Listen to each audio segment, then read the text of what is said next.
Hi అండి, అందరికీ నమస్తే. నేను మీ ఖతర్నాక్ కవిత.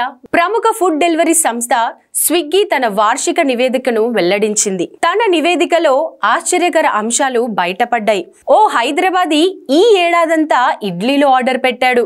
ఇతగాని ఇడ్లీల ఖర్చు చెప్తే మీరు ముక్కున వేలేసుకోక తప్పదు.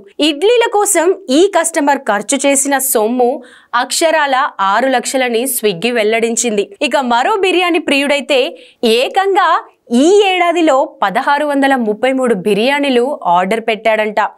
రోజుకు 4 బిర్యానీలు ఆర్డర్ చేశాడు. ఈ బిర్యానీలన్నీ మనోడే తిన్నాడో ఇతరులతో పంచుకున్నాడో తెలీదు. మరి ప్రతి 6 బిర్యానీలు ఆర్డర్ వస్తే ఒకటి హైదరాబాద్ నుంచే ఉందని స్విగ్గీ వెల్లడించింది. ఈ ఏడాది కొత్తగా 20,49,000 మంది కస్టమర్ల నుంచి తమకు బిర్యానీ ఆర్డర్ వచ్చిందని, దేశవ్యాప్తంగా ప్రతి సెకండ్కు 2.5 బిర్యానీల ఆర్డర్ వచ్చాయని నివేదికలో వెల్లడించింది. ఈ ఏడాదిలో మొదటి 6 నెలల్లో 72 లక్షలకు పైగా బిర్యానీలను హైదరాబాద్ వాసులు ఆర్డర్ చేసినట్లు స్విగ్గీ సంస్థ తాజాగా వెల్లడించింది.